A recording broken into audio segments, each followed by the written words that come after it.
How much does it cost? What tools do you need? And how long does it take? Hello, my name is Jurgita. Join me on my journey of becoming a professional photographer.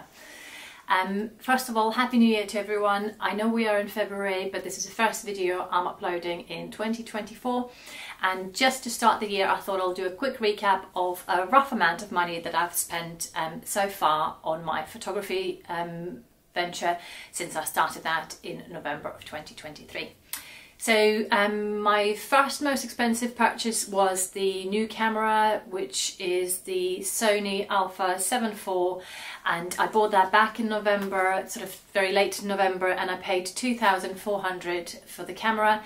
Then this January I have purchased a brand new lens, which is the G Master Mark II 70 to 200 f2.8, and I paid £2,480 from that. Both of these things I've got from Jessop's. I possibly could have shopped around and maybe found something somewhere a little bit cheaper, only by probably £10 or so, but because I wanted to go with the place that I knew and I trusted, I chose Jessop's. So those are the two most expensive things I've purchased. So add them all together, it comes up to £4,880 odd. Then I purchased this backdrop, which is basically just a roller blind that I've got from Dunelm, and that's cost me £20. I've purchased a number of books over the time, and I've had some given to me, and I have a beautiful tripod which my partner has gifted to me over Christmas, and it's from K&F Concept. So I think put it all together, all in all, just sort of round things up, so far I've spent about £5,000 between November and now. A few things that are on my list currently to purchase is, first of all, I'm looking into a possible subscription for editing software, and I am at two minds which ones to go for. I know Sony has got their own one called Capture One, and I have used the Lightroom version on my phone, which I really like, and Capture One was doing a free trial on their phone version, which I've downloaded and I tried, and it was just something about it. I didn't like it. Maybe because I've been using Lightroom for a while and I knew my way around it. The Capture One, it really wasn't. I didn't feel like it was for me. So I am now currently at two minds whether what I would like to do, whether I want to go with a Lightroom editing software for my PC, or my laptop rather, or should I go for Capture One. I know that Capture One does a one-off purchase, which in the long run may be cheaper, but at the same time I might want an update. So if any of you are using one of these websites, by all means leave me a message below, let me know why you've chosen a particular one. Not websites, editing softwares. Let me know why you've chosen that particular one and what sort of swayed you, because at the moment I'm at two minds. My birth sign is Libra, and only the last few years I know why I'm called Libra. I was struggling so hard to make a decision, and things like that. I would be there tossing with it for such a long time.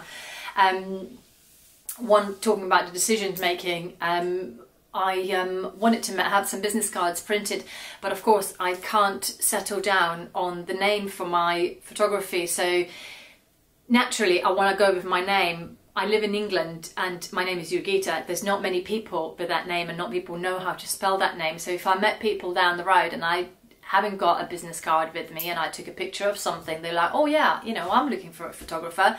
And then you say, oh yeah, my name is Jurgita, they'll just never find you, will they? So I'm a little bit two minds whether to come up with a different name for my photography, or just stick to my name and go ahead with that. I'm pushing myself to make this decision hopefully by the end of this week, and then have some business cards printed, because I go out and meet people, and for that very reason, I mean, people don't remember my name. Anyway, there's a couple of things that I have tried out this January, February time. Was one a puppy shoot that I've met a lovely lady down the pet store one day, and I asked her if I could kindly meet her outside the pet store and we could take some pictures. So we made a date, and I have done a little photo shoot with her and her pup down the beach, and she was a gorgeous little girl, very well behaved. We were there for about an hour. I took just under 200 pictures in that time. Which was okay.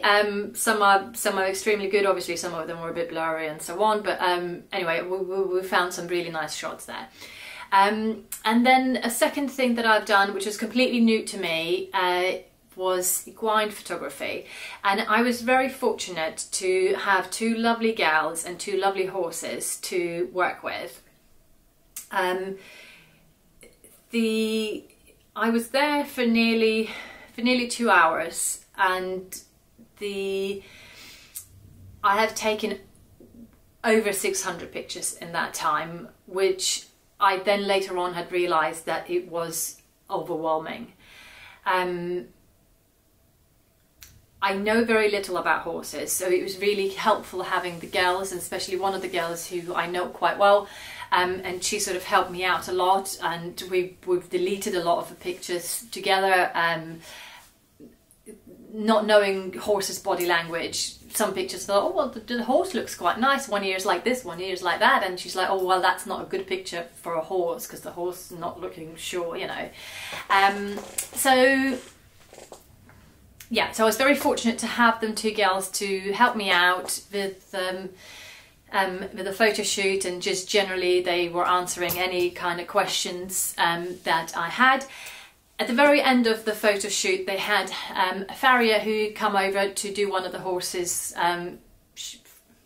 shoot. Yeah, I got a couple of snaps of him as well.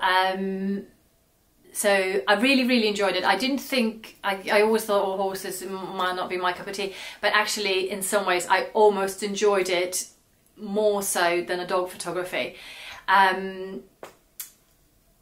But maybe because it was all sort of brand new and the company was so great, I don't know. Anyway, here are some pictures that I took.